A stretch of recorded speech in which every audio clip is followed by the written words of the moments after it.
All right, let's dive into this Kupczynski paper on quantum non-locality. Yeah, it's a fascinating one. It really gets at how nature creates these correlations that seem to, like, defy our understanding of space and time, It really does. you know? Yeah. So we're going to try to unpack this and see if quantum spookiness is really real, Right. or if maybe we're just misunderstanding things a bit. Yeah, maybe. So we're looking at this review paper by Marian Kupczynski, Mm-hmm. published in Entropy earlier this year, Right. and he really digs into this idea of contextuality. Yeah. Which is a key concept here. I feel like contextuality goes all the way back to Niels Bohr, right? Yeah, absolutely. Wasn't he one of the first to suggest that, like, the way we measure quantum properties really matters in the results that we get? He was, yeah. I'm trying to think of a good analogy. Okay. It's like, imagine trying to figure out what a car is like, but you can only look at it in a funhouse mirror. Oh, I like that. You're going to get a pretty distorted view, right? Exactly. You're not going to get the full picture. Yeah. And that's kind of what we're dealing with in quantum mechanics. So in classical physics, we measure things like position, speed, color, all that stuff without the measurements affecting each other, right? Right. Those properties are kind of just there, independent of us. Yeah, they're just there. But in the quantum world, things get much weirder. Hold on. So if these properties depend on how we measure them, Mm-hmm. isn't that just saying that our experiments are messed up? Well, it's not quite that simple. Right. It's more like in quantum mechanics, the act of measurement is not just passively observing something. Okay. It's actually like participating in defining what that property is. Wow. And that's what Bohr called contextuality. Okay. The outcome depends on both the system we're looking at, but also the apparatus that we're using to measure it. So it's like the measuring device itself is kind of like part of that funhouse mirror. Yeah, exactly. It's changing how we're seeing things. So it's not just that things are uncertain until we measure them. Right. It's that the actual measurement itself is helping to make that outcome. Exactly. That's wild. Yeah, it is. And then Bohr also came up with this idea of complementarity. Mm-hmm. Can you remind me what that's about? Yeah, so complementarity says that some properties, like a particle's position and its momentum, can't be known perfectly at the same time. So the more you know about one, the less you know about the other. It's Exactly. like trying to grasp both ends of a soap bubble. I like The it. moment you grab one, the other slips away. That's a great analogy. Thanks. And then there's actually a mathematical theorem called the Cauchy-Specker theorem, Look. which basically says that there are sets of quantum measurements where you just can't assign pre-existing values to all of the properties, regardless of the context. You know, this is one of those moments where I wish I had paid more attention in physics class. Uh-huh. Can you give me like a concrete example of what that theorem would mean in practice? Sure. Imagine you have like a quantum coin that can land on heads, tails, or even both, depending on how you're looking at it. So it's not like a normal coin. No, not at all. Right. And this theorem is saying that you can't assume the coin was definitely heads or tails before you looked. Okay. The act of looking or measuring it is what forces it to choose a state. Interesting. So it gets really trippy, It does. and it makes you wonder what's really going on. So if the properties we measure depend on the measurement itself, Yeah. how does that affect this whole idea of non-locality? Like that spooky action at a distance. That's exactly the point Kupczynski is making. Okay. But to really understand his argument, Okay. we need to talk about how physicists actually try to test for this non-locality. Right. And they do that using what are called Bell tests. Bell tests. All right, let's get into those. So imagine this. Okay. You have two people, Alice and Bob, Classic Alice and Bob. of course, Right. and they each have one particle from an entangled pair. Okay, so the particles are linked in some way. Exactly. All right. And they're miles apart. Miles apart. And they each randomly choose how they want to measure their particle. Okay. And then they compare the results. Okay, so are they trying to see if Alice's measurements instantly affect Bob's particle, even though they're Awesome. far away? That's the idea. Yeah.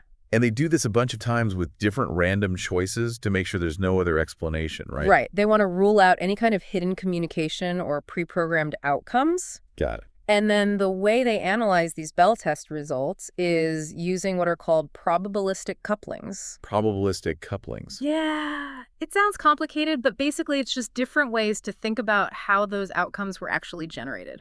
So different models for explaining the same results. Exactly. Okay, what kind of models are we talking about here? Well, you have the quantum coupling, which is just how standard quantum mechanics predicts the correlations. Okay, so that's like the baseline.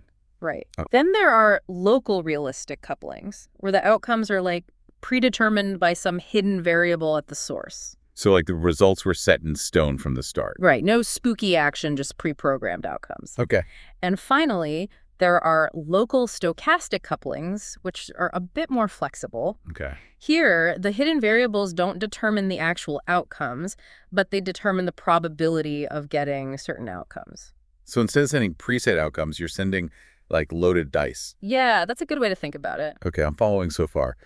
But how do these different models actually differ in their predictions? Like, how can we tell them apart in a Bell test? That's where those famous Bell inequalities come in. Bell inequalities, right? They basically set limits on the kinds of correlations you can expect if the system is following a local realistic model. So if the Bell inequalities are violated in an experiment, Yeah. does that mean that local realism is wrong? Well, it's not that simple, and this is where Kupczynski's argument gets really interesting. Okay, so we've got some intrigue here, a little bit of a cliffhanger. Definitely. I guess we'll have to continue this discussion in part 2 to hear what he has to say about these Bell tests. Sounds good. So we left off talking about Bell tests and how they might not be the end-all be-all answer to this question of non-locality.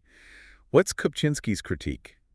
Yeah, so Kupczynski's point is that while Bell tests are meant to challenge local realism, what they really end up rejecting is a very specific kind of model, one with a key assumption baked in. Okay, so what's the assumption that's causing all this fuss? It's this thing called statistical independence, Statistical independence. which you'll also hear called measurement independence, or even free choice. And that's where the language gets tricky, I think. Yeah, free choice sounds a little heavy, like we're getting into philosophy here. Right, Yeah. like we're talking about free will or something. Yeah, exactly. But it's really simpler than that. What it comes down to is this.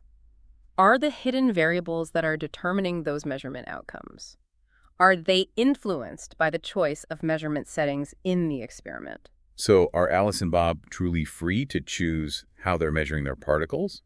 Or could something else be subtly influencing their choices? Yeah, that's the question. And Kupczynski points out that a violation of statistical independence doesn't have to mean the universe is messing with us. Okay. It's way more reasonable to think about it in terms of contextuality, which we talked about earlier. Ah, right, the funhouse mirror. Exactly. The measurement device itself might be part of what's shaping the outcome. Precisely. It's not that Alice's choice is instantly affecting Bob's particle. It's more like both particles and both measurement setups are all kind of embedded in this shared history, Okay. this global context that could be creating correlations that just look non-local. But haven't these experiments like gone to great lengths to make sure Alice and Bob are making these random independent choices? They have, yeah. And those efforts are amazing. But subtle correlations could still slip in from the experimental setup itself. Interesting. And that's why Kupczynski proposes a model called the Contextual Hidden Variable Model, or CHVM for short, which includes variables specifically meant to account for the measurement context at each location. So CHVM is saying, hold on, let's not jump the gun and say non-locality is the only answer. There might be a more, like, grounded explanation. Exactly. It allows for correlations to come up not from spooky action at a distance, Okay. but from shared information in the particle's past, or even from global symmetries of space-time. Global symmetries, what do you mean by that? Think about, like, rotational invariance. Okay. The laws of physics shouldn't change if you rotate the whole experimental setup, right? Right. Kupczynski suggests this kind of symmetry could actually be creating correlations that look non-local but are really coming from a deeper underlying order. So instead of spooky action, we might just be seeing the fingerprints of the universe's symmetries. Yeah, it's kind of beautiful when you think about it that way. It is, yeah, it's elegant. And it's important to say this doesn't mean Bell tests are useless Right. or that quantum mechanics is wrong. Kupczynski is just suggesting that maybe the standard interpretation of these tests is dismissing local realism too quickly. But isn't it a little convenient that this contextuality idea seems to explain away the things we don't like about quantum mechanics? Yeah, it's a fair point, and that's why it's so important to look at these alternative explanations carefully. But remember, science is full of examples where our first interpretation of something turned out to be incomplete or even totally wrong. True, yeah. Yeah. What about all the different types of Bell tests that have been done? Like, haven't some been better than others at closing loopholes that could lead to these other explanations? Yeah, there have been tons of approaches, each with their own pluses and minuses. Okay. Like some early experiments used photons, and they suffered from what's called the detection loophole because you don't actually detect every photon that's emitted. Huh. So you have to make assumptions about that missing data, which could bias the results. So if you're only looking at a chunk of the data, you might miss correlations that would change your conclusions. Exactly. Makes sense. And Kupczynski actually points to a specific experiment where he argues that the apparent violation of no signaling, the idea that information can't travel faster than light, Right. he says that was really an artifact of how the data was filtered and not actual spooky action.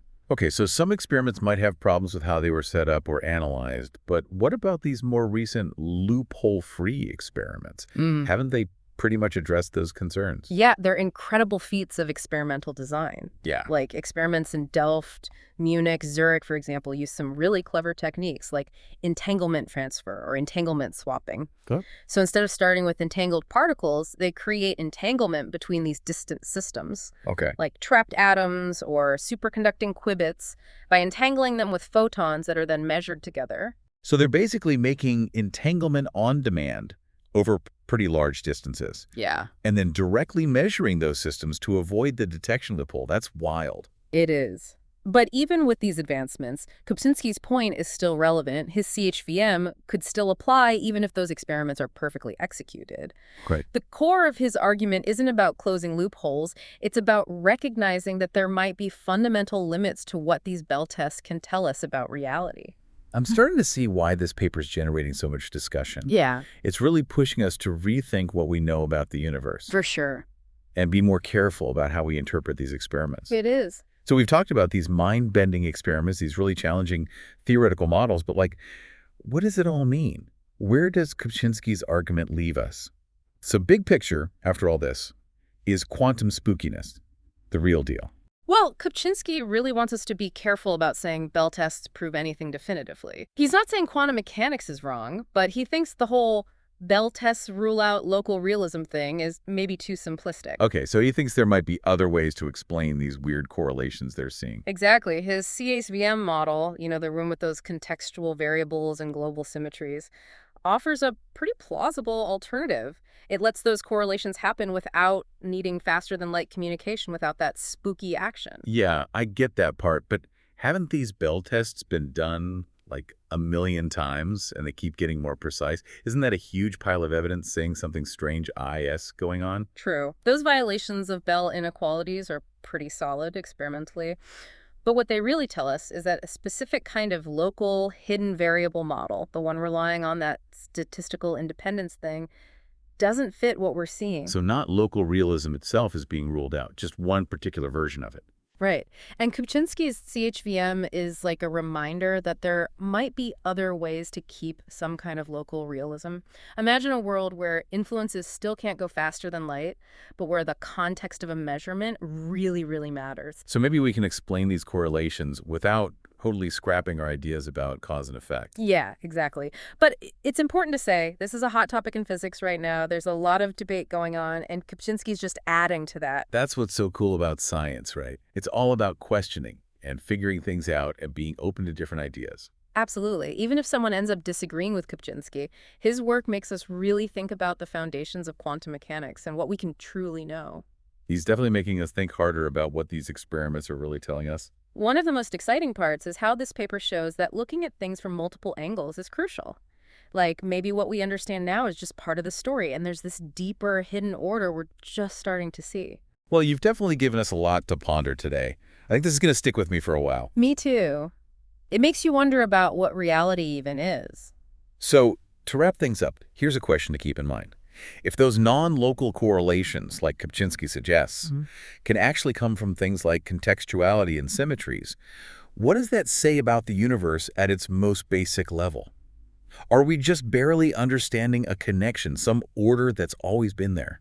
Think about that as you explore the quantum world. And remember, discovery never really ends. The more we question and learn, the closer we get to understanding the universe and ourselves.